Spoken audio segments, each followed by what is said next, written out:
The guest of Robin Hood. Of all the thieves and highway robbers who have ever lived, by far the politest was Robin Hood. He liked to entertain those he robbed as guests in his own home. Although his home was a rough camp in Greenwood, which was in the thickest and darkest part of Sherwood forest, his table was always heavy with rich food and wine. He was very choosy about those whom he invited to his lair. He only liked to rob the best sort of people, nobles, knights, barons, and leading figures of the church. He treated his victims with such great courtesy and hospitality that afterwards some of them said that it had been a privilege to have been robbed by Robin Hood. One day Robin and his men had been out shooting game in the king's forest. It was this habit that had made them outlaws in the first place, for the king's brother, John, had declared that all the forests belonged to him, and anyone who hunted there without his permission would face severe punishment. King Richard himself would not have deprived the foresters of food, but he was away fighting wars overseas. While he was away, his brother John ruled England with cruelty and injustice. On this day the hunting had been good, and Robin Hood and his men were looking forward to a fine dinner. "But let us not be greedy and keep all this fine food for ourselves," said Robin. "I will not eat until I have a worthy guest at my table. Little John, go and find me a fitting guest and invite him to dine with us." Little John's real name was John Little, but everyone called him Little John because he was so huge. He was 6 foot 5 inches tall and as broad as a tree. He was Robin's most trusted partner in crime, and feared nothing and nobody, not even Robin. Although he was hungry, he agreed to go and find a guest. He took 2 of the best men, Will Scarlet and Much the miller's son. They went up to the highway to wait for a suitable guest to come along. The road was quiet and they waited an hour or more for a suitable victim. At last a knight came riding down the road. As he drew near they saw that he was lost in thought, and there was a look of great sadness on his face. The 3 men jumped out and pointed their arrows at his chest. Their long bows were so powerful that they could easily pass through any armored breastplate or chainmail. "Cheer up, gentle Sir Knight," called out Little John. "You are invited to the table of my master for dinner tonight." The knight was startled and replied, "But I plan to dine in Barnsleydale tonight, for tomorrow I must go to see the abbot on urgent business." "'Tis a pity," said Little John, still aiming his arrow at the knight's chest, "for my master will take great offense should you refuse his kind invitation." "And who might your master be?" asked the knight. "His name should be known to all who pass by Sherwood Forest, for it is Robin Hood." "In that case I shall come," said the knight, "for I have heard much about him." Will Scarlet placed a blindfold over the knight's eyes, and they led him through the forest to the hideaway. Robin greeted the knight with great courtesy. "Welcome to Greenwood, gentle Sir Knight. All ours is yours." They washed their hands together in the stream, and then they dined on pheasant, trout, cuts of venison, and barley bread, then swilled it down with plenty of red wine. "I have not eaten such a dinner in these last 3 months," declared the knight, "and if you visit my castle, I shall make you a fine feast in return." "Ah," said Robin, "I would much prefer, kind sir, that you paid before you leave, for it is the custom in Greenwood that a peasant's son such as I should not pay for a night." The sad expression returned to the knight's face. "I have but 10 shillings," he said. Robin had not entertained such a poor guest at his table before. "If what you say is true," he said, "I will not take 1 penny off you.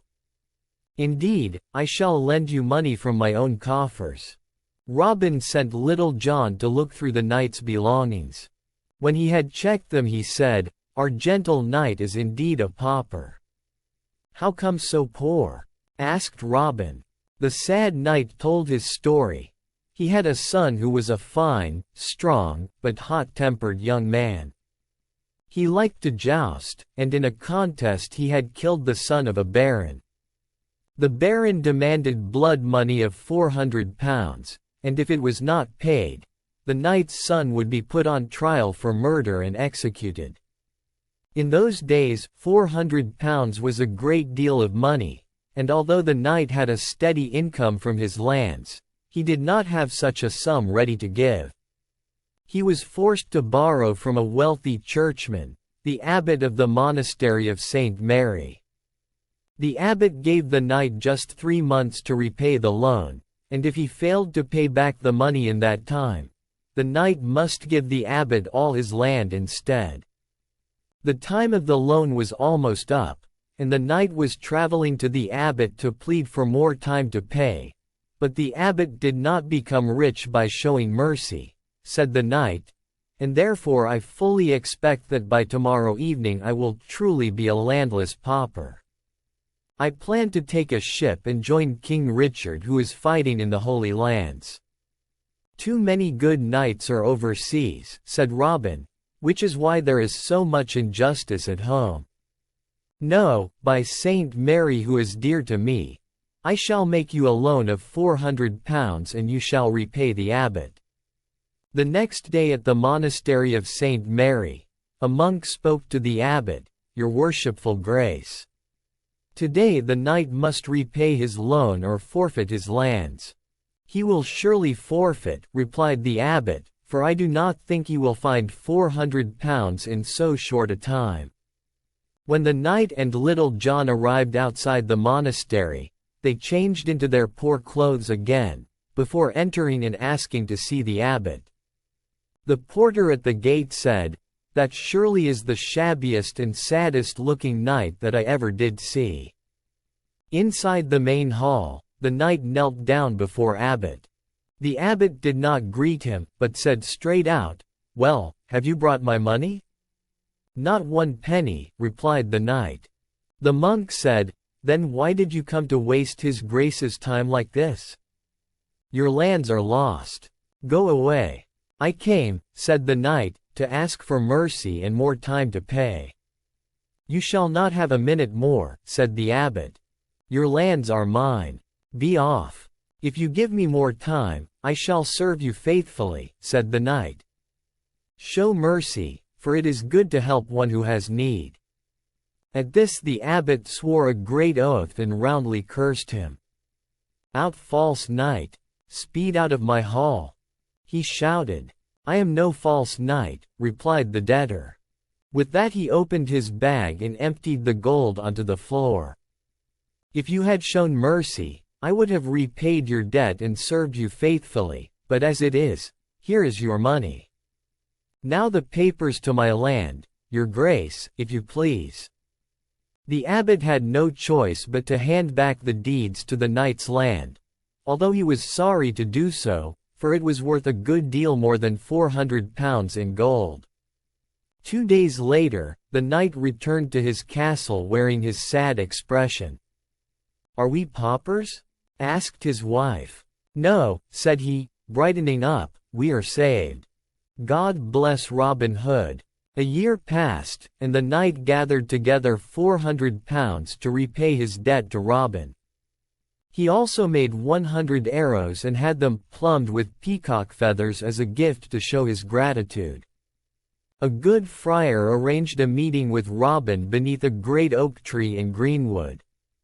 On the way, the knight stopped to watch a wrestling match between the son of a nobleman and a peasant. The 2 men pushed, grappled, arm-locked, tripped, and threw each other, but the peasant was the stronger, and he soon had the nobleman's son pinned to the ground and unable to move.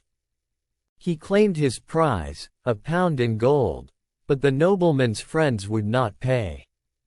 Instead, the judge of the contest drew his sword and was about to kill the peasant for his impudence.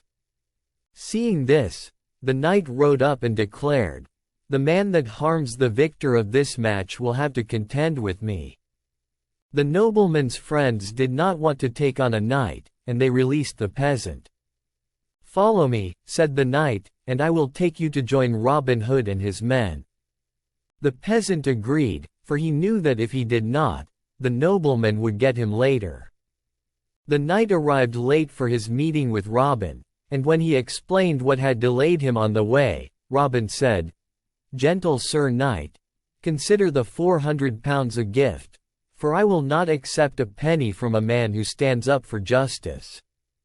"Then take these," said the knight, and he showed Robin the 100 arrows plumed with peacock feathers. That evening the gentle knight was a guest at Robin's table for a second time, and they feasted until they could eat no more.